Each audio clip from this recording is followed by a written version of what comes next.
Hey guys, O levels recorded back with another video. और आज हम केमिस्ट्री का chapter 2 which is also known as atoms elements and compounds ये करने जा रहे हैं।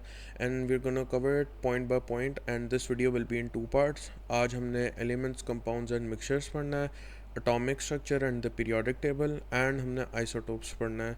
तो without anything else to do, let's start. Elements, compounds and mixture का एक ही पॉइंट है, describe the differences between elements, compounds and mixtures.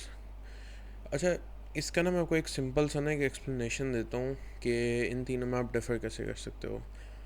I think आप सारों ने ये तो सुना ही होगा ना, सी इज़ फॉर कार्बन। ठीक है, अगर नहीं सुना हुआ तो पढ़ना शुरू कर दो, पीरियोडिक टेबल वगैरह खोल लो। तो हमें ये पता है जो कार्बन का साइन है वो होता है सी। ठीक है, अब ये जो सी है, ठीक है, इसका वो आई थिंक 6 और 12 होता है ना, आई गेस इसका, हाँ, इसका मास नंबर वो 12 होता है और इसका प्रोटॉन नंबर आई थिंक वो 6 होता है। या तो basically what we are going to, या आई थिंक इसको हमें इस तरह लिख लेना चाहिए रादर देन दिस वे। तो या लेट्स जस्ट फिक्स दैट। हाँ, सो बेसिकली इसका मास नंबर 12 है and it's proton number is 6। तो या सो बेसिकली जब हम पीरियोडिक टेबल में देखते हैं ना कार्बन को, we know that this is an element. But why, मतलब क्यों? एक element is anything that exist as an atom and in an atomic form, मतलब द सिंपलेस्ट फॉर्म। ठीक है ना, ये कोई कंपाउंड है। ठीक है, कंपाउंड कैसे नहीं है वो भी मैं आपको बताता हूँ। ठीक है, बट अगर हमें ये जानना है ना कि ये एलिमेंट है, मतलब क्यों है और कैसे है, उसके लिए हमें ये पता होना चाहिए कि कंपाउंड क्या है और मिक्सचर क्या है। यार, कंपाउंड को अगर मैं इधर आपको बताऊँ ना simply, in the most simplest way possible, ठीक है, कोई लंबी नहीं करूँगा। H2O हर किसी ने सुना हुआ है, किसको कहते हैं? पानी को कहते हैं। We all know this fact है। ये जो H2 है ना, ये होता है केमिकली कंबाइंड। जो भी एलिमेंट्स, ठीक है, elements two or more elements that are chemically combined are known as an compound. अभी हम इसमें बॉन्ड्स में नहीं पढ़ेंगे कि कौन सा बॉन्ड होता है, इनमें क्या होता है, मगर एनी, ठीक है, two or more elements that are chemically combined is a compound. ठीक है, H2O, ठीक है, CO2, ठीक है, कार्बन डाइऑक्साइड हमारे पास। अच्छा, NH3, ये भी कंपाउंड है, NH4, and the list goes on and on and on and on. ठीक है, अगर कोई कॉम्प्लेक्स देखनी है आपने तो CaCO3, कैल्शियम कार्बोनेट। ठीक है, तो basically these are all compounds. अब मिक्सचर क्या होता है, मतलब मिक्सचर, व्हाट इज़ मिक्सचर? ठीक है, मिक्सचर भी तो कुछ होता होगा, अगर ये कुछ है तो लाइक मिक्सचर में कोई डिफरेंस होगा। बेसिकली मिक्सचर होता है एक फिजिकल मिक्सचर। मिक्सचर आपको पता है ना, आप लेट्स से मैं एक बनाना शेक बना रहा हूँ, मैं क्या क्या डालूंगा? दूध डालूंगा, चीनी डालूंगा, बनाना डालूंगा, अगर थोड़ी बहुत मुझे चॉकलेट वगैरह पसंद है थोड़ी सी वो डाल लूँगा, या कोई नट्स डाल लूँगा, ये होता है ना। नाउ जब आप ये सब डालते हो ना, ये सब मिक्स हो जाता है। क्या ये केमिकली कंबाइन हो गया है? नहीं, ये हुआ है फिजिकली कंबाइन। तो लेट्स से इन अ बोल मेरे पास है H2O, और इन सिंपल वर्ड्स पानी पड़ा हुआ है, उसके अंदर मैं डाल देता हूँ उसके अंदर मैं कुछ भी डाल देता हूँ जो डिज़ोल्व हो जाता है उसके अंदर। ठीक है, let's say I put in CaCO3, calcium carbonate के वो। अगर वैसे तो ये रिएक्शन आराम से हो जाएगा, रिएक्शन इसका हो सकता है, मगर if I put it in, और लेट्स से कोई इनसॉल्युबल कंपाउंड ले लेते हैं जो कि वाटर में इनसॉल्युबल नहीं है। I am not gonna go in detail about solubility and insolubility as वो आगे आएगा, and it's just gonna confuse you right now, but let's just take an example अभी कि कोई इनसॉल्युबल कंपाउंड है जो पानी में, मतलब ना इनसॉल्युबल नहीं, सॉरी, सॉल्युबल कंपाउंड है, मगर वो रिएक्शन नहीं करती पानी के साथ। ये तो अब हर चीज़ तो रिएक्शन नहीं करती। अब I will give an example, मैं डाल रहा हूँ जी शुगर। ठीक है, मैंने पानी में शुगर डाली इसको मैंने कर दिया स्टेर, और ये एक ना सोल्यूशन बन गया, थोड़ा क्लाउडी टाइप सा ना, एक शुगर वाला पानी, पानी मीठा हो गया। अब मैं ये कहूँगा कि H2O, ठीक है, पानी जो है H2O के साथ शुगर अटैच हो गई है केमिकली? नहीं, वो तो नहीं हुई, मगर क्या वो मिक्स हो गई है? हाँ, वो मिक्स हुई है। So that is a mixture. Mixture के हम लोग आपको थोड़ा सा मैं एग्जांपल देता हूँ। हमारे सॉरी, ये तो मैंने दोबारा बाउल बना दिया। जो ब्रास है, that is a mixture. Brass is basically an alloy. Alloy के बारे में हम डिटेल्स में पढ़ेंगे, मगर एलॉयज आर मिक्सचर, और brass is a mixture of zinc and, yeah, I think, wait, let me just search this up.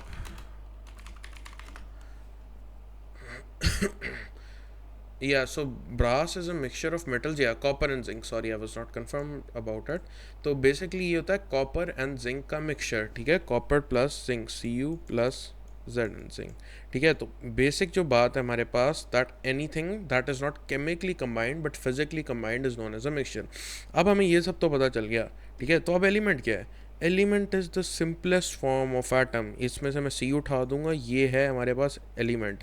हाँ, अगर मैं O2 लिख रहा हूँ ना, this is not an element. This is इसको एलिमेंट नहीं कहेंगे, इसे हम मॉलिक्यूल कहेंगे. Molecule is like you know ये डायटोमिक मॉलिक्यूल है, क्योंकि O2 लग गया ना. Element is you know the simplest form, ठीक है? सिंपलेस्ट फॉर्म, ठीक है? अगर सारी O आ रहा है ना, this is an element. O2 is not an element. ये हम लोग इसे कंपाउंड कह सकते हैं या फिर इसको मॉलिक्यूल कह सकते हैं, that is up to you, ठीक है? Let's move on. ये हमारा आई थिंक टेक हो गया, वी हैव स्टार्ट दैट. अच्छा, atomic structure and the periodic table. यार basically this is very simple. इसके लिए मैंने PDF भी तैयार किया है और ये क्यूट सा बच्चा बनाया है. ये अभी मैंने दूसरी साइड ज़रा स्टिकी नोट से कवर की हुई है, ताकि यू नो घबरा शबरा ना जो एकदम से, क्योंकि बहुत वो एकदम से बंदा देखता है ना तो उसको माइंड को लगता है कि क्या मैंने देख लिया. तो I have covered up half the paper. अच्छा, atomic structure and the periodic table. Periodic table का आगे चैप्टर भी आता है, I will be covering that soon too. वो बहुत आसान है मगर अभी थोड़ा टाइम है, तो we are just gonna learn some basics about the periodic table. अच्छा, structure of the atom. I think we are all clear कि एटम दिखता कैसा है. सेंटर में हमारे पास जो होता है न्यूक्लियस होता है. न्यूक्लियस के अंदर हमारे पास क्या होते हैं? प्रोटॉन्स और न्यूट्रॉन्स. प्रोटॉन्स पे प्लस चार्ज होता है, इनका मास 1 होता है. न्यूट्रॉन्स पे 0 चार्ज होता है, ये होते हैं neutral. P for positive, N for neutral, E for E minus मतलब नेगेटिव चार्ज, ठीक है? ये जो आउटर शेल होते हैं ये इलेक्ट्रॉन्स होते हैं. And they have a very small mass. Mention करने की वैसे ज़रूरत तो नहीं है, मगर if you do want to mention it तो इसकी ज़रूरी नहीं है, मगर 1/1840 ये इसकी मास होती है. नोट डाउन कर लो अगर करना है. अच्छा, remember almost all the mass is in the nucleus. एक बात याद रखनी है हमने कि सेंटर ऑफ द न्यूक्लियस पे is the most of the mass. Electrons are very negligible in mass. मैंने यहाँ पर बता भी दिया इनका मास बहुत कम होता है. अच्छा, most of the atom is an empty space. या an atom is very small. सिर्फ सेंटर पे इसके थोड़ा बहुत कुछ होता है. मैं फिजिक्स में इसमें आपको एक और वो भी पढ़ाऊँगा, गोल्ड स्कैटरिंग एक्सपेरिमेंट, तो उसमें ये बात क्लियर होगी. मगर बाकी का एटम इसके अलावा सेंटर के ना मोस्टली खाली सा होता है, ठीक है?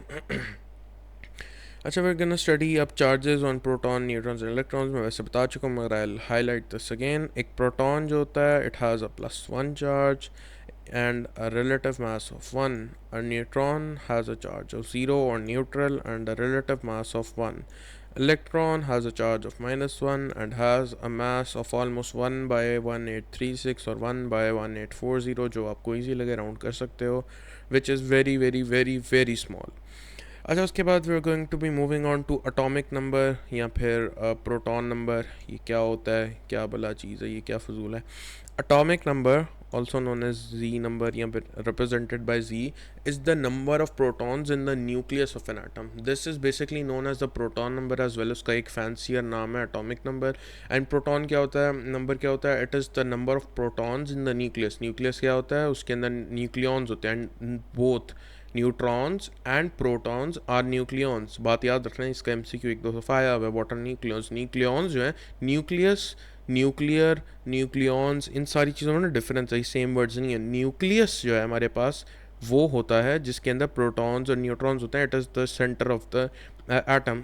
जो न्यूक्लियॉन्स होते हैं those are the things which are inside the nucleus. और न्यूक्लियॉन्स प्रोटॉन्स भी होते हैं, न्यूट्रॉन्स भी होते हैं. अब जो अटोमिक नंबर है या प्रोटॉन नंबर है, it is the number of protons inside the nucleus. For a neutral atom, एक एटम अगर न्यूट्रल है ना, the number of protons and the number of electrons are same, ठीक है? अगर मैं आपको एक सिंपल सी बात बताऊं, एक साइड पे +4 है, इसको बैलेंस करने के लिए हमें दूसरी साइड पे क्या लेना पड़ेगा? -4 ना. तो अगर 4 प्रोटॉन है तो 4 इलेक्ट्रॉन होना ज़रूरी है, तब ही ये बैलेंस होगा, वरना इस पर चार्ज होगा, ये इम्बैलेंस हो जाएगा अगर चार्ज होगा इस पर. अच्छा, उसके बाद फिर gonna be moving on to the mass number या फिर न्यूक्लियॉन नंबर. न्यूक्लियॉन नंबर अभी मैंने आपको बताया is the total number of protons plus number of neutrons, ठीक है? न्यूट्रॉन्स, न्यूक्लियस, न्यूक्लियॉन, ये 3 अलग लफ्ज़ हैं, इनको लिख लेना. Nucleus is the centre of the atom, nucleon, ठीक है, इज़ द पार्टिकल जो कि न्यूक्लियस के अंदर होते हैं, and the neutron is the part, एक जो पार्टिकल होता है न्यूक्लियस के अंदर which has a charge of zero. तो mass number is the total number of protons plus neutrons in the nucleus. तो अब मैं आपको थोड़ा सा एक समझा देता हूँ, ये सिंबल को अगर आपको बना हुआ है, basically this is our element, X is the element, symbol of element, मतलब बेसिकली ना ये एक वो बना हुआ है ए एक्स जी, मतलब ये आपको बता रहा है कि क्या चीज़ किधर की दी हुई होती है। तो जो एक्स है ना हमारे पास, that is the symbol of element, this can be C, this can be Z N, this can be C U, कुछ भी हो सकता है।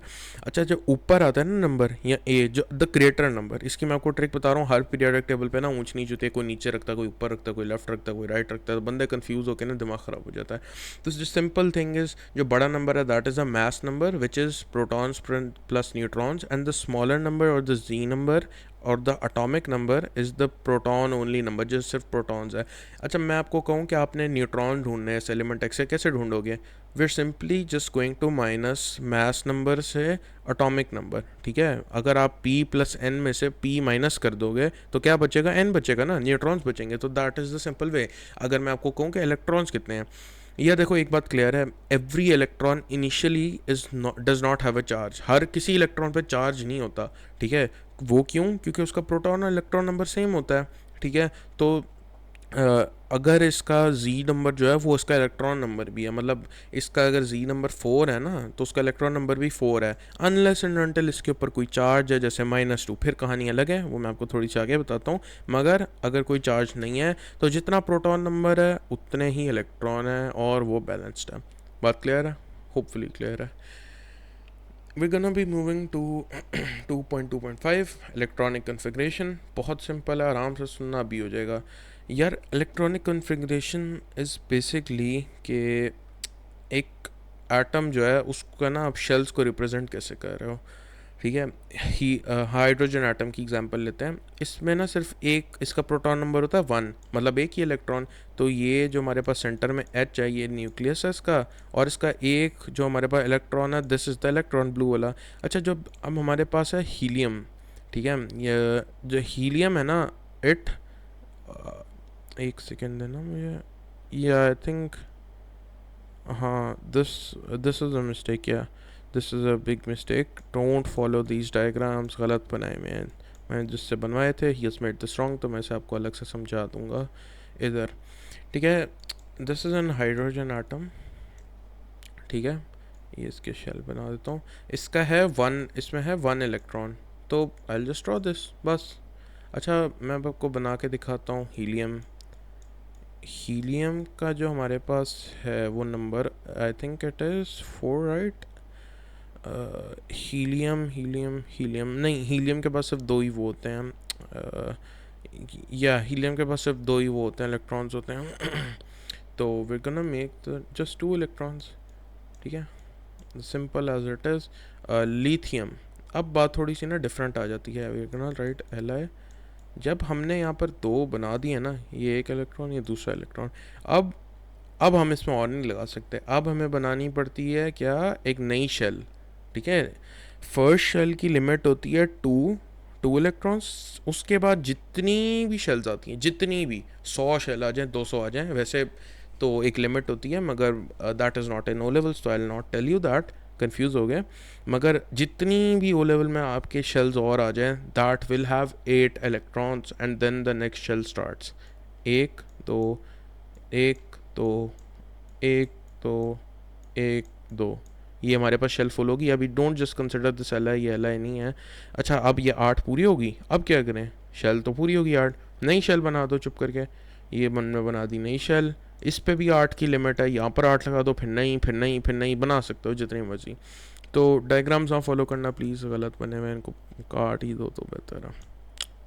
अच्छा, एग्जांपल्स देख लेते हैं। इसकी अगर आपको कहें शेल्स इसको लिखते कैसे हैं? अब Li है, Li के पास है 3 इलेक्ट्रॉन्स, तो हम जिस तरह शेल्स को लिखते हैं उसी तरह हम इसकी मतलब रिप्रेजेंट करेंगे शेल्स को।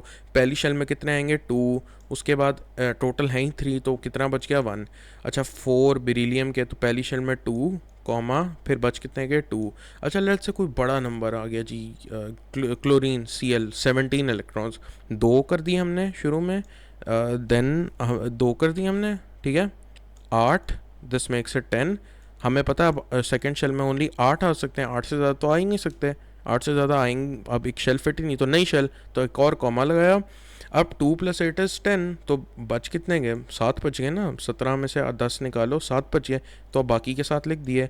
अगर ये नंबर इससे भी बड़ा होता, मतलब हम कह लेते हैं कोई बहुत ही, हम ना अजीम नंबर की एग्जांपल ले लेते हैं, हम कोई let's say this is element x, इसकी ना इसमें है हम लोग कर लेते हैं 27 इलेक्ट्रॉन्स, ठीक है, ये इसका समझो प्रोटॉन नंबर है, मतलब इलेक्ट्रॉन्स एक ही बात है। 2 पहली shell, second shell 8, third shell 8, कितना हो गया 8 + 8 16, 16 + 2 18, ठीक है। हम लोग क्या एक और 8 ऐड कर सकते हैं, यस वी कैन, 8 को और ऐड कर लो, 8 16 24 25 26, ठीक है 26 27 - 26 मतलब एक इलेक्ट्रॉन की रेंज बच गई, तो हम आखिरी में एक लिख देंगे, एक शेल, पहली शेल, दूसरी शेल, तीसरी शेल, चौथी शेल, पांचवी शेल, तो मतलब टोटल शेल्स कितनी हुई 1 2 3 4 5, ठीक है। These commas are the shells, मैंने थोड़ा सा गलत कर दिया तो बेसिकली 5 शेल्स हैं। पहली शेल में 2 इलेक्ट्रॉन की लिमिट है, बाकी सारी शेल्स में 8 की है, जब 8 से ज़्यादा हो तो हम एक और शेल बना देते हैं। It is as simple as that. Shortcuts for a neutral atom, electrons is equal to protons, मैंने आपको बता दिया। एक न्यूट्रल एटम, उस पर चार्ज नहीं है, तो जो प्रोटॉन्स उतने ही इलेक्ट्रॉन्स होंगे, जो इलेक्ट्रॉन्स उतने ही प्रोटॉन्स होंगे। For a positive ion Na+, इस बात पे भी आ जाते हैं थोड़ा सा। एक हमारे पास एटम है Na+, ठीक है, क्या मतलब है ये Na+, प्लस का क्या मतलब है, इसका मतलब है Na जो है सोडियम, इसको एक इलेक्ट्रॉन चाहिए वापस नॉर्मल आने होने के लिए, इसको क्या चाहिए, एक इलेक्ट्रॉन मांग रहा है कि मुझे वापस दोगे तो मैं अपना नॉर्मल हो जाऊंगा, इंसान बन जाऊंगा मैं। वो नॉर्मल कैसे होगा, एक इलेक्ट्रॉन लेके, जब उसे एक इलेक्ट्रॉन चाहिए नॉर्मल होने के लिए, तो इसका मतलब उसने एक इलेक्ट्रॉन दिया है ना। अगर आपका एक बाजू में तोड़ के कहीं फेंक दूं, आप कहोगे मुझे एक बाजू चाहिए नॉर्मल होने के लिए, मतलब आपने क्या लूज़ किया है, एक बाजू लूज़ किया है ना अपना। थोड़ी ऑफेंसिव एग्जांपल है मगर बात समझ आ जाएगी कि आप, अगर मैं आपका बाजू फेंक दूं उठा के, आप कहोगे मुझे चाहिए नया बाजू नॉर्मल होने के लिए, तो आपने एक बाजू लूज़ किया है ना, तो आप प्लस मांग रहे हो ना, that means it lost an electron, electron was lost. Na- कर देते हैं, जो कि होता नहीं है, मगर बस एग्जांपल लेते हैं, Na- कुछ भी नहीं होता, मगर बस एग्जांपल ले रहे हैं, इस पर नेगेटिव चार्ज है। अब आप कह रहे हो यार मेरे पास एक तीसरा बाजू आ गया है, मुझे यार एक और बाजू, मुझे फेंकना है एक बाजू एक्स्ट्रा, मैं क्या करूँ 3 बाजुओं का, मैं क्या एक तीसरा हाथ क्या करूँगा, तो आप कहोगे मुझे इसको लूज़ करना है। जब आप एक बाजू लूज़ करना है आपने, मतलब वो किसी ने आपको दिया था ना, लगाया था ना, मतलब थर्ड बाजू कहाँ से आया, ठीक है, ऐड हुआ था ना, तो you have to lose it. तो कोई चीज़ लूज़ करने के लिए आपके पास उसका होना ज़रूरी है, ठीक है, तो this means it was gained, ठीक है, गेन ऑफ इलेक्ट्रॉन्स। एक सिंपल सी बात है, थोड़ी सी कंफ्यूजिंग लगती है शुरू में, मगर ये जो मैं बता रहा हूँ ना, ये हाईलाइट कर रहा हूँ, इसको स्क्रीनशॉट लेके याद कर लेना, ज़िंदगी आसान हो जाएगी। अच्छा उसके बाद how to find electrons, electron is atomic number for neutral atoms, adjust for change charge if ion. ये भी मैं आपको समझा देता हूँ क्या इसने थोड़ी मुश्किल लफ्ज़ों में क्या इसने बोला है। बेसिकली बात यार उसने ये बोली है, ये है C12 6 कार्बन का एटम ले रहे हैं, अभी इसमें कितने इलेक्ट्रॉन्स हैं 6। अच्छा यही मैंने दोबारा बना दिया इसमें मैं भाई वैसे होता नहीं है, जस्ट कंसिडर इट हाइपोथेटिकली, कभी भी लिखना नहीं, ठीक है। +3, ठीक है, +3 का क्या मतलब है, ये +3 है। अब इसमें कितने इलेक्ट्रॉन है, अगर मैं लिखता हूँ 6, गलत, क्रॉस क्रॉस, ख़त्म, गया मार्क आपका। अगर इस +3 कोई स्मार्ट बच्चा होगा ना, ज़रा अक्ल वाला, वो कहेगा यार +3 होता तो नहीं है, कहाँ से है +3। अच्छा +3 मुझे सर ने क्या बताया था, +3 जब होता है तो मतलब आप कुछ लूज़ करोगे, मतलब आपको 3 लूज़ कर रहे हैं, तो अब मतलब नहीं सॉरी, आपको 3 चाहिए हैं, तो आप तब जाके नॉर्मल होगे। तो मतलब क्या किया इसने कि ऐसे 3 है और इलेक्ट्रॉन चाहिए, इसने 3 लूज़ किया ना, तो ये 3 मांग रहा है मुझसे, +3 मतलब वो मांग रहा है +3 मुझे दो, तो मतलब उसने 3 लूज़ किया तो मांग रहा है ना। तो हमें पता है इसने 3 इलेक्ट्रॉन लूज़ किए हैं, तो ओरिजिनली कितने थे 6, तो 6 में से अगर 3 लूज़ कर दिए से कितने बनते हैं 3, तो क्या 3 करेक्ट है? जी हाँ बिल्कुल करेक्ट है, that is the correct answer. Okay moving on.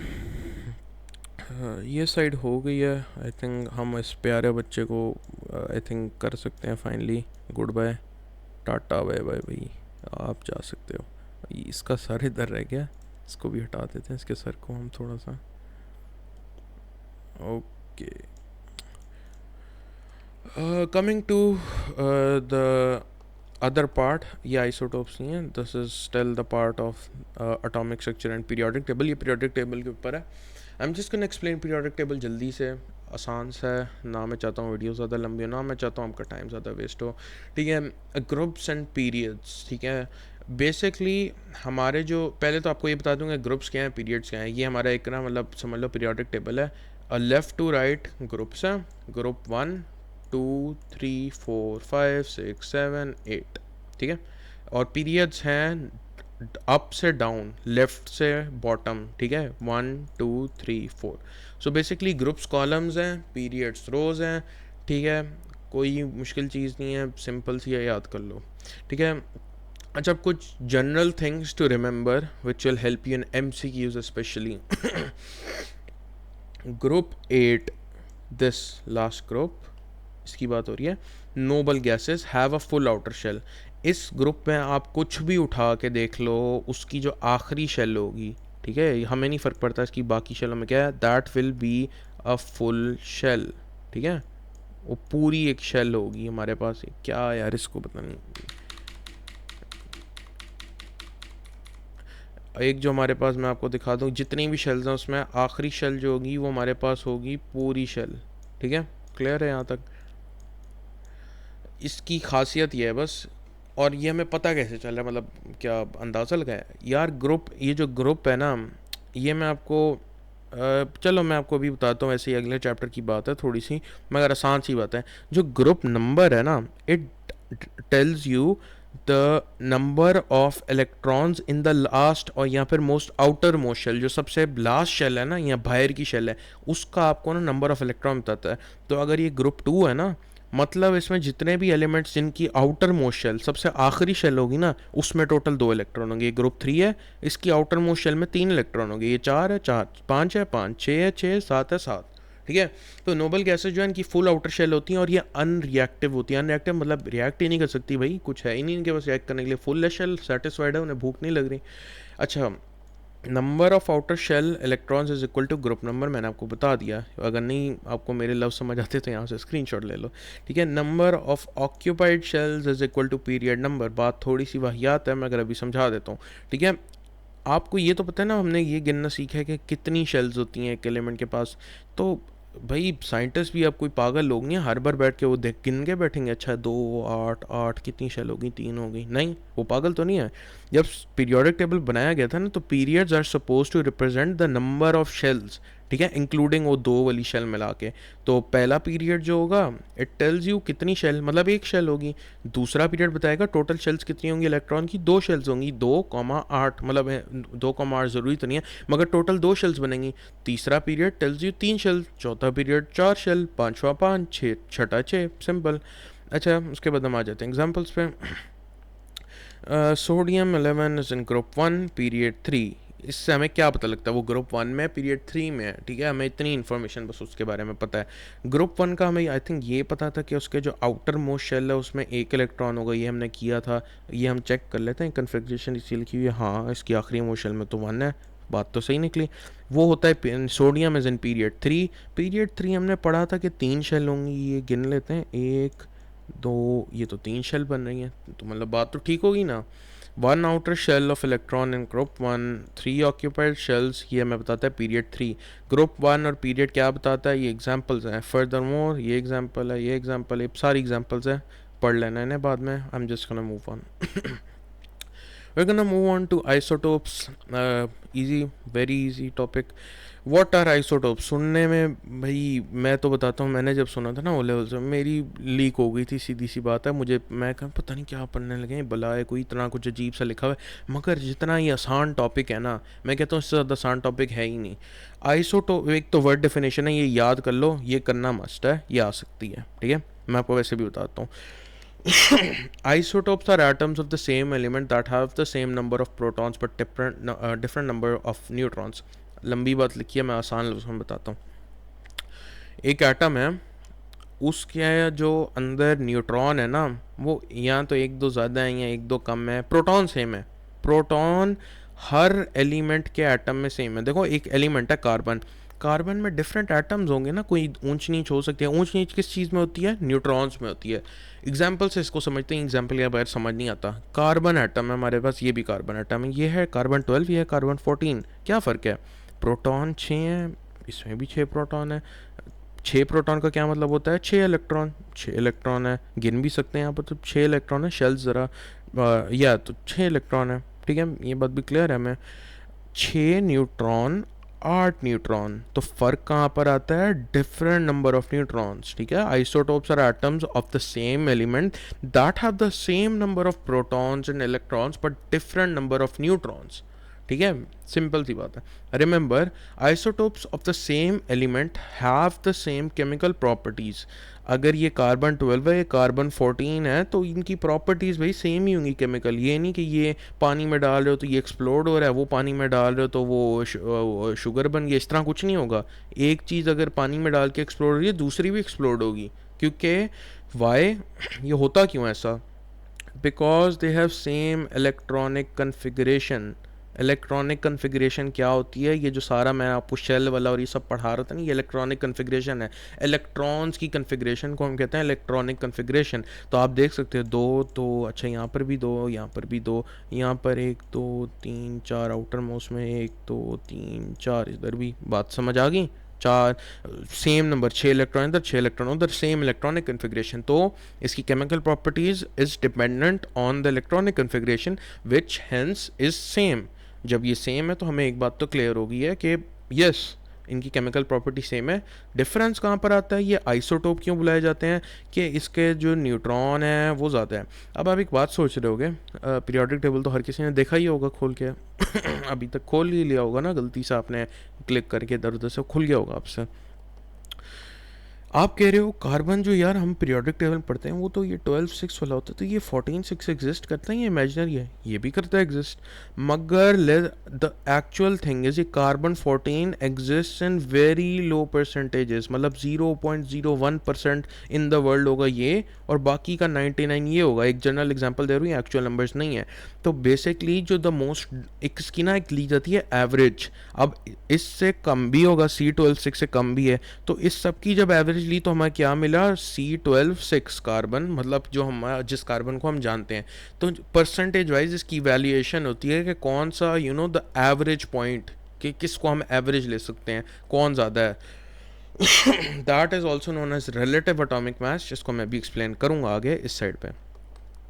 अच्छा, 2.3.3 symbols for atoms and ions, ये आई थिंक कवर कर चुके हैं, मगर दोबारा कर लेते हैं।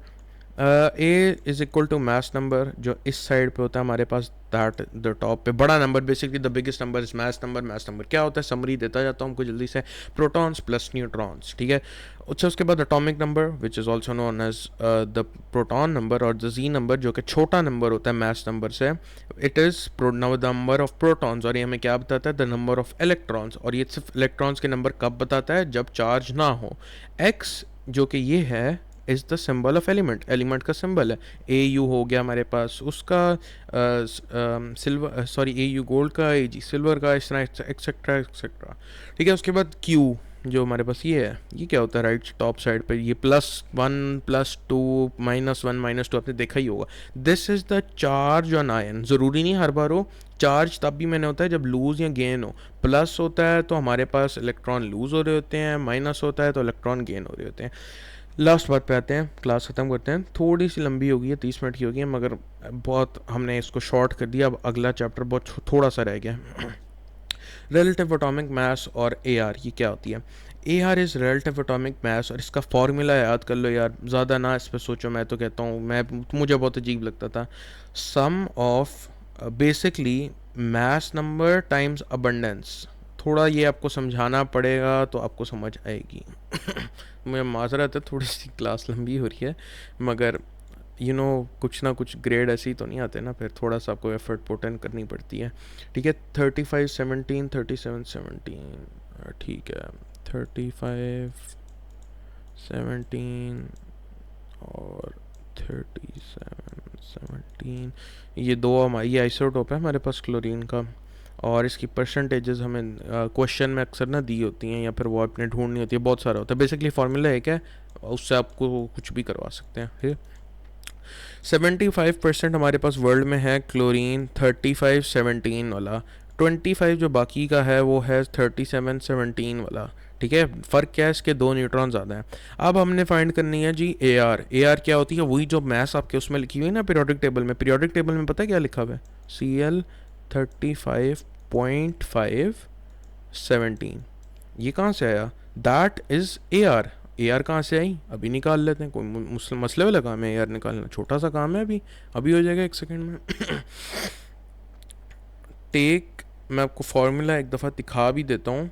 The formula is sum of mass number times abundance. Abundance क्या होती है, परसेंटेज। मुश्किल चीज़ हमने सीखनी ही नहीं है, ब्रैकेट लगाया, मास लगानी है अपनी, मास नंबर आपको पता है बड़ा वाला होता है, परसेंटेज लगा दो जी साथ में, 75 लगा दी। ठीक है, 75/100 लगा दो तो बेहतर है, या 0.75 लगा दो, एक परसेंटेज को कन्वर्ट करने का, वो तो फिर आपको मैथ्स ही सीखना पड़ेगा, तो I will just use 0.75 instead. ठीक है, 37 लो, multiplied by its percentage which is 0.25, 25% को कन्वर्ट करो बाय 100, और we are just gonna solve this 1 second में, and we're gonna get our answer जल्दी से। Let's put this into our calculator। यहाँ पर कैलकुलेटर छोड़ो, लंबी होगी, क्लास ख़त्म करनी है। 35 × 75 and 37 × 25।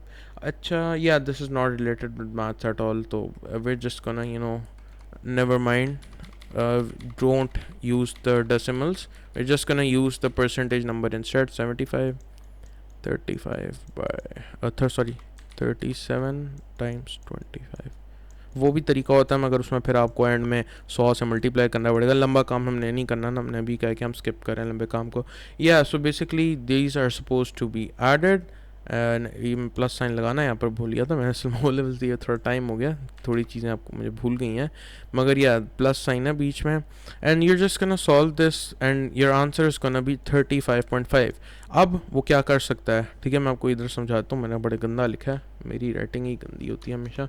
अच्छा, वो जो क्या कर सकता है, वो हाथ रख सकता, ये फॉर्मूला है ना, अब क्या पता वो आपको ए आर दे दे 35.5 किसी भी, ये तो अभी क्लोरीन की एग्जांपल है, किसी भी चीज़ की दे दे आपको ए आर, और वो हाइड कर दे ये, तो आपको इसे एज एक्स रख के आना चाहिए सॉल्व करना। अच्छा, लेट्स से वो ये ना करे, वो आपको ए आर दे दे, वो परसेंटेज हाइड कर दे इस चीज़ की, मगर आपको इसकी मैथ्स दे दे, तो आपको तब भी एक्स फाइंड करना आना चाहिए। अच्छा, वो उससे भी ज़्यादा गंदा काम करे, ठीक है, वो ए आर भी ना दे, और वो लेट्स से ये परसेंटेज भी ना दे, मगर उसने एक हिंट दे दिया कि इसके सिर्फ 2 ही आइसोटोप हैं, तो आपको इतनी तो आप में अकल है, अगर 75% एक है तो 2 आइसोटोप टोटल हैं, तो एक बाकी की परसेंटेज क्या होगी, 25।